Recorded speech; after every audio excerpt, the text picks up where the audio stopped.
বাংলাদেশ পাকিস্তান স্বাধীন কূটনীতি শুরু, সম্পর্ক পুনর্জীবিত করা অঙ্গীকার প্রতিফলিত, বলছে করাচি। ভারতে মুসলিমদের নিরাপত্তা নিশ্চিতে বাংলাদেশের আহ্বানে বেজার দিল্লি। সামাজিক মাধ্যমে ভুয়া তথ্য ছড়িয়ে মধ্যপ্রাচ্যের শ্রমবাজার অস্থির করার অপচেষ্টা।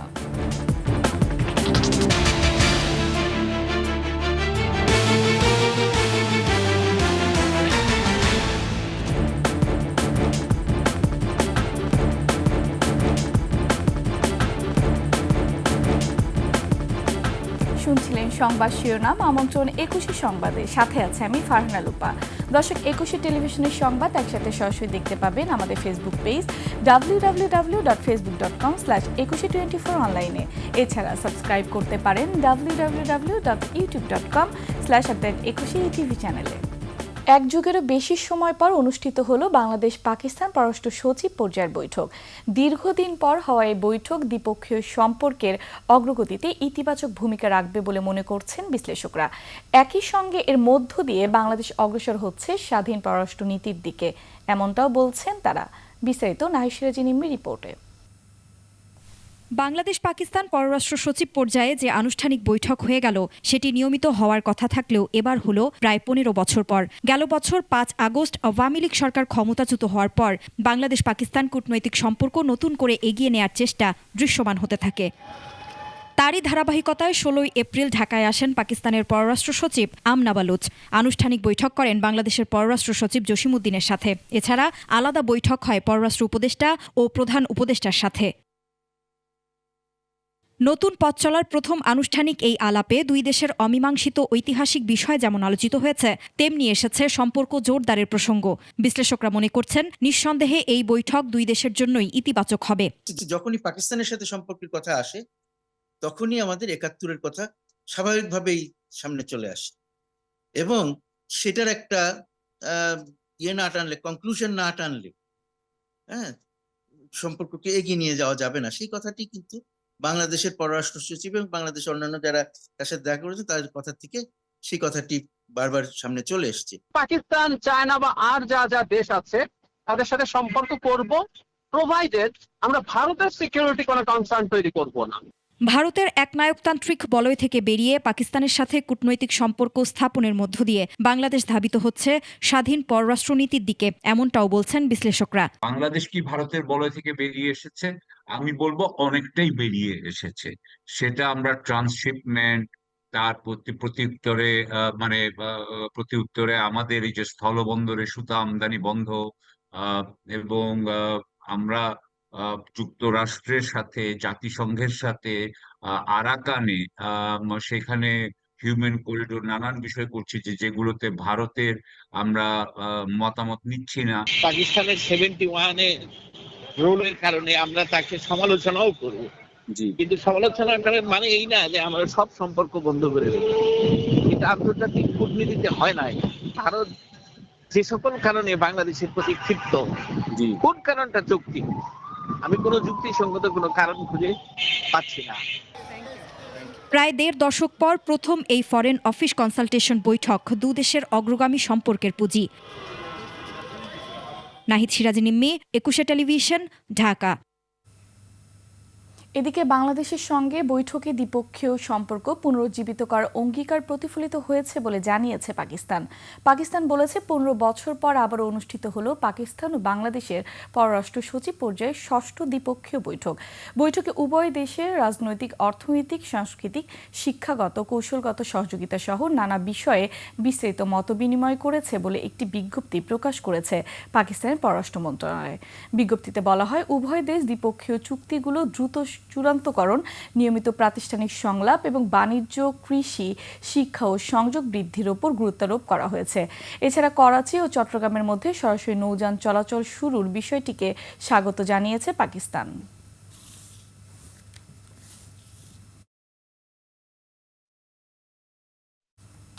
ভারতের সংখ্যালঘু মুসলিমদের পূর্ণ নিরাপত্তা নিশ্চিত করতে বাংলাদেশ সরকারের আহ্বানে বেজার হয়েছে দেশটির সরকার।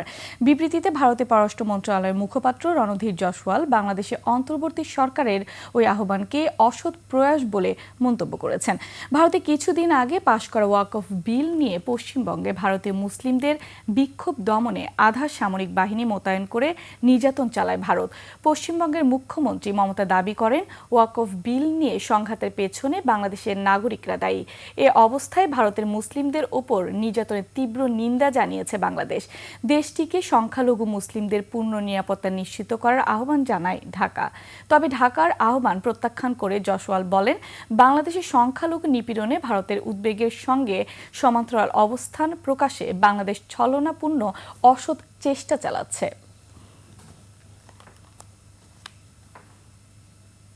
সামাজিক যোগাযোগ মাধ্যমে ভুয়া তথ্য ছড়িয়ে সৌদি আরব সহ মধ্যপ্রাচ্যের শ্রমবাজার অস্থিতিশীল করার অপচেষ্টা করছে একটি মহল। গাজায় ইসরায়েলি আগ্রাসনের প্রতিবাদে বাংলাদেশের সাধারণ মানুষের বিক্ষোভকে পুঁজি করে অপচেষ্টা চালাচ্ছে তারা। ফ্যাক্টচেক বলছে, সৌদি যুবরাজ সালমানের ছবিতে জুতা নিক্ষেপ ও বিক্ষোভের কারণে গ্রেফতার, শাস্তি, দেশে ফেরত পাঠানো এমন যে বিষয়গুলো সামাজিক যোগাযোগ মাধ্যমে এসেছে তার সবই ভুয়া। সোহেল সামি রিপোর্ট। মধ্যপ্রাচ্যে বাংলাদেশের সবচেয়ে বড় শ্রমবাজার। এই অঞ্চলে রয়েছে প্রায় 28 লাখ রেমিটেন্স যোদ্ধা। দেশের মোট রেমিটেন্সের 49% আসে তাদের হাত ধরে। উল্লেখযোগ্য সংখ্যক শ্রমিক রয়েছে সৌদি আরবেও। তবে এই শ্রমবাজারকে অস্থিতিশীল করতে সামাজিক যোগাযোগ মাধ্যম ব্যবহার করে শুরু হয়েছে নানা ষড়যন্ত্র।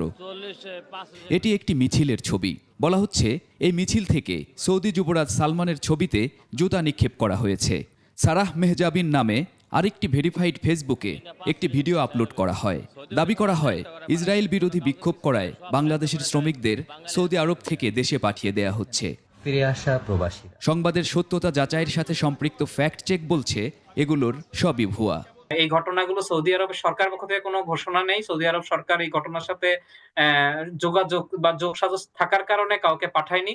এটা সৌদি আরবের একটা সাধারণ ঘটনা এবং এক্সে যে বা এই জিনিসগুলো নিয়ে যে অপপ্রচারগুলো ছড়ানো হচ্ছে সেটা পুরোপুরি হচ্ছে অপতথ্য। মানে মানুষ জেনে, অনেকে আছে জেনে বুঝেই ছড়াচ্ছে, আর বেশিরভাগ মানুষ সেটা বুঝে না বুঝে শেয়ার করে ছড়িয়ে দিচ্ছে। এ ধরনের অপপ্রচারকে অর্থনৈতিক ঝুঁকিতে ফেলার চেষ্টা হিসেবে দেখছেন সংশ্লিষ্টরা। যারা এই বিষয়টা এইভাবে অপপ্রচার করছেন, আমি তাদের কাছে বিনীত অনুরোধ জানাবো, আপনারা যেরকম নিজের ক্ষতি করছেন তেমনি দেশের ক্ষতি করছেন। এটা টোটাল সমাজ এবং পরিবারের জন্য খুবই ক্ষতিকর হবে। প্লিজ প্লিজ আমি সবাইকে অনুরোধ জানাচ্ছি, এই কাজগুলো, এমন কাজগুলো দেশের স্বার্থে এবং পরিবারের স্বার্থে এই কাজগুলোকে করবেন না। অপতথ্য প্রচার বন্ধে সরকারের এখনই পদক্ষেপ নেয়ার তাগিদও দিয়েছেন তারা। সোহেল সামি, 21 টেলিভিশন, ঢাকা। মার্কিন শুল্ক সংকট সমাধানের জোর প্রচেষ্টা চলছে বলে জানিয়েছেন পররাষ্ট্র উপদেষ্টা তৌহিদ হোসেন। বলেছেন, রোহিঙ্গা সংকট নিয়েও সফররত মার্কিন প্রতিনিধি দলের সাথে ইতিবাচক আলোচনা হয়েছে। মেহেদী হাসান রিপোর্ট। 18 এপ্রিল 1971 কলকাতার তৎকালীন পাকিস্তান হাইকমিশনের কূটনীতিবিদ হুসেন আলীর নেতৃত্বে 65 জন কর্মকর্তা কর্মচারী প্রবাসী বাংলাদেশি সরকারের প্রতি আনুগত্য প্রকাশ করে। দিনটির স্মরণে প্রতি বছর 18 এপ্রিলকে ফরেন সার্ভিস ডে হিসেবে পালন করা হয়। অনুষ্ঠানে আলোচকরা বলেন, আজকের পৃথিবীর বাস্তবতা গেল 5 দশকের চেয়ে ভিন্ন। নতুন বাস্তবতার আলোকে পররাষ্ট্রনীতিকে ঢেলে সাজাতে হবে। ভারতের সাথে আমার সম্পর্ক ঠিক আছে, এটা বাইলেটারাল, কিন্তু এই সম্পর্কের সাথে যে চীনের সম্পর্ক, মার্কিন যুক্তরাষ্ট্রের সম্পর্ক, সেটাকে আমি কিভাবে এই আমার আন্ডারস্ট্যান্ডিংটাকে আমি এনরিচ করব, সেই জন্য আমার ধারণা অভ্যন্তরীণভাবে আমাদের কিছু পর্যালোচনা এবং পরিবর্তনের প্রয়োজন আছে। এটা আমরা মন্ত্রণালয়ের ভেতর থেকে করতে পারি। এদিকে পররাষ্ট্র উপদেষ্টার কাছে প্রশ্ন ছিল মার্কিন প্রতিনিধি দলের সাথে বৃহস্পতিবারের বৈঠক নিয়ে। বলেন, শুল্ক সমস্যার সমাধান নিয়ে কথা হয়েছে। ট্যারিফের প্রসঙ্গ উঠেছে এবং আমরা বলেছি যে আমরা তো চেষ্টা করছি তোমাদের বাণিজ্য বাধা কমিয়ে আনতে, এবং আমি আরেকটা পয়েন্ট উল্লেখ করেছি যে আসলে তো যেই দুই পক্ষের মধ্যে তফাৎটা যতটা বলা হয় অতটা তো আসলে না, কারণ সার্ভিসেস সেক্টরে তো আমরা প্রচুর আমদানি করি তোমাদের এখান থেকে। মিয়ানমারের রাখাইন অঞ্চলের নতুন বাস্তবতা বাংলাদেশের জন্য অস্বস্তির কারণ হয়েছে বলেও জানান পররাষ্ট্র উপদেষ্টা। নন স্টেট অ্যাক্টর কাজে তাদের সাথে আমরা না পারছি ওপেনলি স্বাভাবিকভাবে আলোচনা করতে, না পারছি তাদেরকে ইগনোর করতে। মেহেদী হাসান, 21 টেলিভিশন, ঢাকা। নিচ্ছি সংবাদ বিরতি। যখন ফিরছি তখন অন্যান্য সংবাদের সাথে আরও থাকবে। গাজীপুরে ফ্ল্যাট থেকে 2 শিশুর মরদেহ উদ্ধার, জড়িতদের ধরতে মাঠে পুলিশ। আবার আমন্ত্রণ 21 সংবাদে। গাজীপুরের টঙ্গীতে একটি ফ্ল্যাট থেকে 2 শিশুর রক্তাক্ত মরদেহ উদ্ধার করেছে পুলিশ। বিকেলে টঙ্গীর পূর্ব আরিচাপুরে এ ঘটনা ঘটে। পুলিশ ও পরিবার জানায়, আব্দুল বাতেন মিয়া পরিবার নিয়ে টঙ্গীর পূর্ব আরিচপুরের রূপবানের টেক এলাকায় ভাড়া বাসায় থাকতেন। 3 সন্তানের মধ্যে বড় সন্তান নানা বাড়িতে। দুপুরে মা সালেহা বেগম ঘুমিয়ে পড়েন। বিকেলে ঘুম থেকে উঠে দেখেন ঘরের মেঝেতে 2 শিশুর রক্তাক্ত মরদেহ।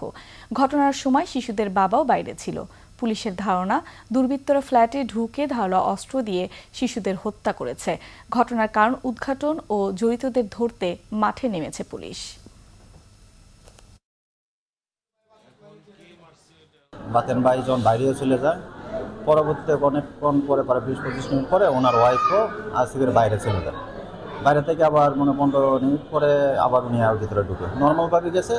ঢুকার পরে যে আমরা জানতে পারলাম ওনার রুমে মার্ডার হয়ে গেছে। 4:30টার দিকে ফোন পাই যে আমার বাসার দোতলায় মার্ডার হয়েছে, 2টা মার্ডার, 2টা বাচ্চা। স্বামী স্ত্রী থাকতো।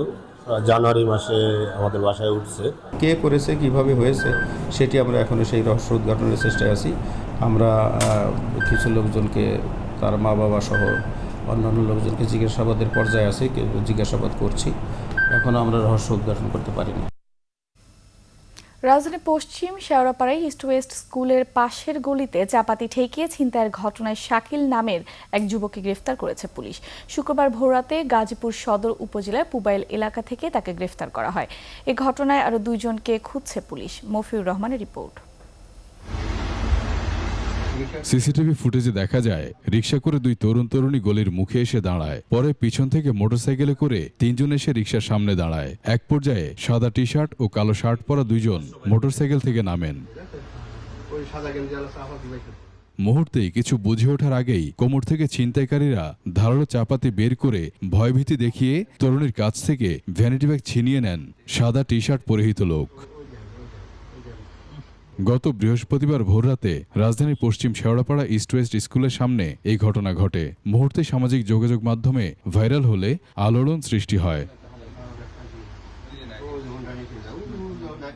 মিরপুর মডেল থানার বিষয়টি নজরে আসলে ভুক্তভোগী ছিনতাই মামলা করলে অভিযানে নামে পুলিশ। বহুল প্রচারিত হওয়ার প্রেক্ষিতে আমাদের কাছে নিউজটি আসে, তৎক্ষণাৎ আমরা ভিকটিমকে খুঁজে বের করি এবং তার কাছ থেকে একটা অভিযোগ নিয়ে আমরা মামলাটা রুজু করি। এই ঘটনায় একজনকে গ্রেপ্তার করেছে পুলিশ। জব্দ করা হয় ছিনতাই ব্যবহৃত মোটরসাইকেল এবং চাপাতি। পুলিশ বলছে, গ্রেপ্তারকৃত ব্যক্তি একটি সংঘবদ্ধ ছিনতাইকারী চক্রের সক্রিয় সদস্য।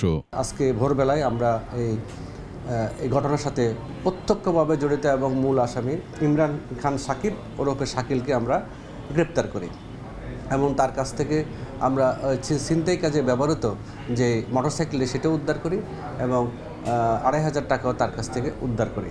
ছিনতাই চক্রের অন্যান্য সদস্যদের গ্রেপ্তারে অভিযান অব্যাহত রয়েছে বলেও জানায় এই কর্মকর্তা। তার সাথে যে আরও মোটরসাইকেল 2 জন লোক ছিল, তারা কে ছিল তাদের নামও আমরা পাই। মফিউর রহমান, 21 টেলিভিশন, ঢাকা। 6 দফা দাবি আদায়। কুমিল্লায় শিক্ষার্থীদের ওপর হামলার প্রতিবাদে কাফনের কাপড় মাথায় বেঁধে গণমিছিল করেছেন পলিটেকনিক ইনস্টিটিউটের শিক্ষার্থীরা। জুমার নামাজ শেষে রাজধানী সহ দেশব্যাপী এই কর্মসূচি পালন করেন শিক্ষার্থীরা। দাবি আদায় না হওয়া পর্যন্ত আন্দোলন চালিয়ে যাওয়ার কথাও বলেন তারা। সহকর্মী আরিফিন শাওনের সহায়তায় ও প্রতিনিধির তথ্যছবিতে ডেস্ক রিপোর্ট। 6 দফা দাবি আদায়ে কাফনের কাপড় মাথায় বেঁধে গণমিছিল করেছে পলিটেকনিক শিক্ষার্থীরা। শুক্রবার জুমার নামাজ শেষে ঢাকা পলিটেকনিক ইনস্টিটিউটের হল মসজিদ প্রাঙ্গণ থেকে একটি কাফন মিছিল বের হয়। মিছিলটি তেজগাঁও আদর্শ স্কুল অ্যান্ড কলেজের রোড ও 7 রাস্তা হয়ে কলেজের দক্ষিণ গেটে অবস্থান নেয়। এ সময় দাবি আদায় না হওয়া পর্যন্ত আন্দোলন চালিয়ে যাওয়ার কথা বলে শিক্ষার্থীরা। সরকারের সাথে যদি বৈঠকের সুযোগ হয়, যদি বৈঠক যদি যুক্তিযুক্ত হয়, তাহলে সেই ক্ষেত্রে আমরা চিন্তা করব যে বৈঠক করা যায় কিনা, কিন্তু আমাদের আন্দোলন কোনোভাবে বন্ধ থাকবে না। মেনে নেওয়া না হয় তাহলে আমাদের এই যে কর্মসূচি চলতেছে এটা দফায় দফায় চলতে থাকবে। এদিকে একই দাবিতে রংপুর পলিটেকনিক ইনস্টিটিউটের শিক্ষার্থীরা কাফনের কাপড় মাথায় পরে বিক্ষোভ করেছে। বিক্ষোভে শত শত শিক্ষার্থী অংশ নেয়। এ সময় শিক্ষার্থীরা তাদের দাবি মেনে না নিলে কঠোর কর্মসূচি দেওয়ার ঘোষণা দেয়। ফরিদপুর পলিটেকনিক ইনস্টিটিউটের অডিটোরিয়াম রুমের সামনে জড়ো হয়ে প্রতিবাদ ও বিক্ষোভ কর্মসূচি পালন করেছে শিক্ষার্থীরা। এ সময় তারা 6 দফা দাবি দ্রুত বাস্তবায়নের জোর দাবি জানান। যদি আমাদের সঠিক দাবিগুলো যথাসময়ে মেনে না নেয়, এই ছাত্ররা কাফন যেমন পড়েছে কাফনের মধ্যে ঢুকতে আর বেশি সময় নেবে না। দাবি আদায়ের লক্ষ্যে কাফনের কাপড় মাথায় বেঁধে বিক্ষোভ করেছে লক্ষ্মীপুর পলিটেকনিকের শিক্ষার্থীরা। Firoz Hossain, desk report, 21 television. দর্শক, শেষ করছে 21 সংবাদ। যাবার আগে সংবাদ শিরোনামগুলো আরো একবার। বাংলাদেশ পাকিস্তান স্বাধীন কূটনীতির শুরু, সম্পর্ক পুনরুজ্জীবিত করার অঙ্গীকার প্রতিফলিত বলছে করাচি। ভারতে মুসলিমদের নিরাপত্তা নিশ্চিতে বাংলাদেশে আহ্বানে বেজার দিল্লি। সামাজিক মাধ্যমে ভুয়া তথ্য ছড়িয়ে মধ্যপ্রাচ্যের শ্রমবাজার অস্থির করার অপচেষ্টা।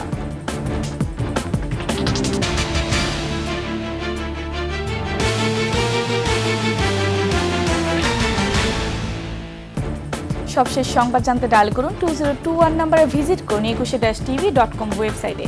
ফেসবুকে ভিজিট করতে পারেন www.facebook.com/ekushe24 অনলাইনে। এছাড়া সাবস্ক্রাইব করতে পারেন www.youtube.com/ekushe-etv চ্যানেলে। এতক্ষণ সঙ্গে থাকার জন্য ধন্যবাদ। পরবর্তী সংবাদ রাত 11টায় দেখার আমন্ত্রণ রইল। 21-এর সাথেই থাকুন।